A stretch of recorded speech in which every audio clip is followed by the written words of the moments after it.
안녕하세요. 미소부동산입니다. 오피스텔 투자를 처음 시작하는 분들이 가장 많이 실수하시는 내용이 있는데요. 바로 신축 오피스텔을 분양받는 겁니다. 먼저 오해는 없으셨으면 합니다. 신축 오피스텔을 분양받는 게 무조건 잘못된 투자라 말씀드리는 게 아니고요.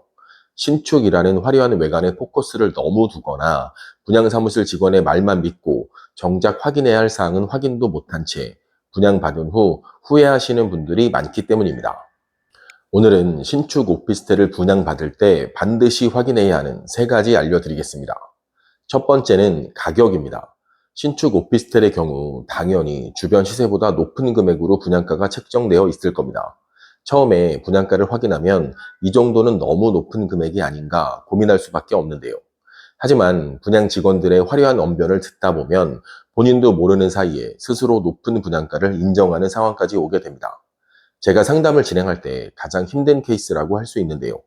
아무리 현실을 설명드려도 이미 결론이 나 있는 상황에서 질문을 하시기 때문에 설득이 쉽지 않습니다.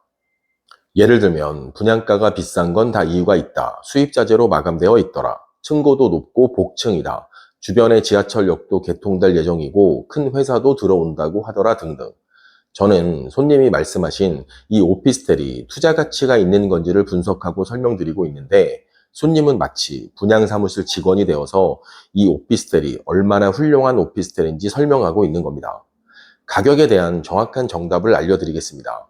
아무리 신축 오피스텔이라 하더라도 동일 지역의 기존 오피스텔과 가격 차이가 크거나 특히 중대형 오피스텔의 경우 주변 아파트 금액과 비교해서 비슷하거나 오히려 오피스텔이 더 비싼 금액이라면 저는 투자 가치가 없는 오피스텔로 판단합니다.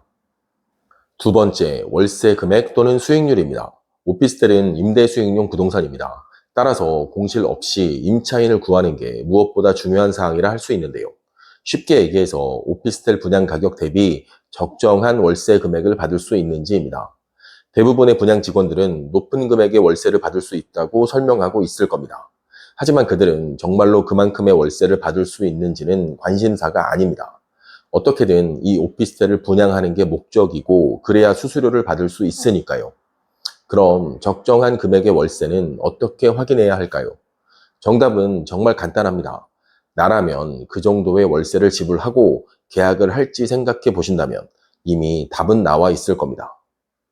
좀 더 구체적으로 설명드리겠습니다. 예를 들어 전용 면적 18평의 오피스텔을 분양받으려고 합니다. 분양 직원은 한 달 월세를 최소 300만 원은 받을 수 있다고 설명하고 있고요. 하지만 주변에 비슷한 면적의 오피스텔 시세를 알아보니 150만 원에서 200만 원 정도로 형성되어 있습니다. 아무리 신축이라 하더라도 한 달에 100만 원에서 150만 원의 월세를 더 지불해야 한다면 이 오피스텔은 계약이 될 수 있을까요? 물론 여러 가지 상황을 고려해야겠지만 금액만 비교해 보더라도 저는 쉽지 않다고 생각합니다. 그리고 그 정도의 월세 금액이라면 차라리 아파트를 계약할 수도 있다는 다른 대안도 있고요. 혹시 나는 시세 확인하는 방법을 정말 모르겠다.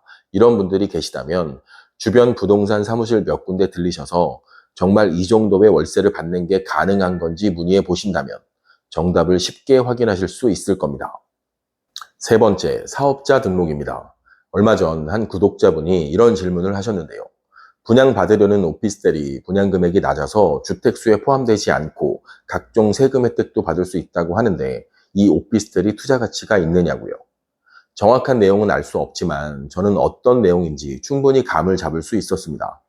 제대로 알지 못하는 분양 직원의 수박 겉핥기식의 설명을 들으신 게 분명했습니다.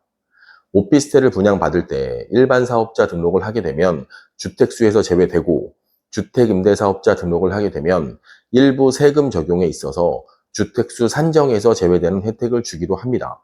하지만 명확히 알지 못한 채 설명하다 보니 5억이 넘는 오피스텔을 분양 금액이 낮아서 주택수에 포함되지 않는다는 엉뚱한 설명을 하게 되는 거고요. 그리고 오피스텔 분양 받으시는 분들이 가장 걱정하는 건 혹시 주택수에 포함돼서 기존 주택에 영향을 주느냐이니 어떻게든 주택수에 포함되지 않는다고 대충 얼버무리고 있는 겁니다. 사업자 등록 관련해서는 변수가 많아서 핵심적인 내용만 설명드리겠습니다. 개인마다 여러 가지 변수가 있겠지만 무주택이신 분들은 고민하지 않으셔도 됩니다. 주택수에 산정되어도 상관없고 청약할 때는 무주택이니까요. 주택을 보유하고 있다면 일반 사업자 등록을 추천드립니다. 현재 주택임대사업자 등록 제도는 혜택은 거의 없고 의무만 많이 지게 됩니다. 특히 임대 의무 기간도 길어서 환금성도 좋지 않습니다. 오피스텔 사업자 등록은 내 상황에 따라 변수가 많기 때문에 사전에 전문가와 꼭 상담하시는 걸 추천드리고요. 오늘 설명드린 이 세 가지만 기억하신다면 신축 오피스텔을 분양받을 때 실수하시는 일은 없을 겁니다. 궁금하신 점 댓글 남겨주시면 답변 드리도록 하겠습니다. 지금까지 미소부동산이었습니다. 감사합니다.